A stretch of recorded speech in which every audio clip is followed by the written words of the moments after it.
TS മണിമുത്ത് സീരിയലിൻ്റെ promo വിശേഷങ്ങളിലേക്ക് എല്ലാവർക്കും സ്വാഗതം. അങ്ങനെ കൃഷ്ണയും അതുപോലെ തന്നെ ഉമയും നടക്കുന്ന കാര്യങ്ങളൊന്നും തന്നെ കാവ്യയ്ക്ക് ഇഷ്ടപ്പെടുന്നില്ല കേട്ടോ. അതിനുശേഷം തന്നെ മണിക്കുട്ടിയെ വിളിച്ചതിന് ശേഷം പറയുന്നുണ്ട്, കാവ്യ പറയാണ്, മണിക്കുട്ടി നമുക്കൊരു ട്യൂഷൻ ടീച്ചറിൻ്റെ ആവശ്യമൊന്നുമില്ല, മോൾ നന്നായി പഠിക്കുന്ന കുട്ടിയല്ലേ, എന്തിനാണ് വെറുതെ അങ്ങനെയൊക്കെ, അതിൻ്റെ ആവശ്യമൊന്നുമില്ല എന്നൊക്കെ പറയുന്നുണ്ട് കേട്ടോ. അപ്പോഴത്തേനും കാവ്യയ്ക്ക് ആകെ ടെൻഷനാവുന്നുണ്ട്. കാരണം വെച്ചിട്ടുണ്ടെങ്കിൽ കൃഷ്ണയെ ഒരിക്കലും തന്നെ മറ്റൊരാൾക്ക് വിട്ടുകൊടുക്കാൻ ഒട്ടും തന്നെ ആഗ്രഹിക്കാത്ത ഒരാളാണ് കാവ്യ. എത്ര മനസ്സിൽ ദേഷ്യം ഉണ്ടെങ്കിലും അഭിനയിച്ച് തകർക്കുകയാണ്. അതിനുശേഷം തന്നെ ഉമയുമായിട്ടൊരു വാക്കുതർക്കം ഉണ്ടാവുക കേട്ടോ ചെയ്യുന്നത്. ഉമയാണെങ്കിലോ കാവ്യയുടെ മനസ്സിളക്കാൻ വേണ്ടിയിട്ട് ഓരോന്ന് പറഞ്ഞുകൊണ്ടിരിക്കുക കേട്ടോ ചെയ്യുന്നത്. ഞാൻ ഒരിക്കലും കൃഷ്ണേട്ടൻ്റെ മനസ്സിൽ നിന്ന് ഞാൻ ഒരിക്കലും ഇനി പായാനും പോകുന്നില്ല എന്നൊക്കെ പറയുന്നുണ്ട്.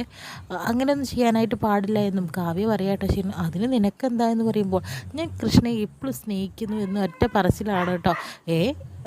അല്ല അങ്ങനെയാണ് എന്നൊക്കെ രീതിയിലൊക്കെ പറഞ്ഞ് അങ്ങനെ തടി തപ്പാണ് കാവ്യ ചെയ്യുന്നത്.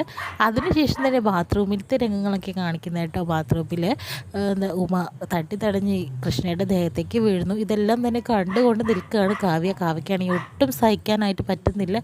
എന്തായാലും കൃഷ്ണയുമായിട്ടുള്ള മുൻപുള്ള രംഗങ്ങളൊക്കെ ഒന്ന് ആലോചിച്ച് നോക്കുക കേട്ടോ. ഓർമ്മകളൊക്കെ അയവിറക്കിക്കൊണ്ടിരിക്കുകയാണ് കാവ്യ. എന്തായാലും കൃഷ്ണയും കാവ്യയും എത്രയും പെട്ടെന്ന് ഒന്നിക്കുമെന്നുള്ളത് കാര്യത്തിൽ ഉറപ്പാണ്. കാരണം ഓണമാണ്, ഓണത്തിൻ്റെ ഒരു വിശേഷമൊക്കെ കാണിക്കുന്നുണ്ട്.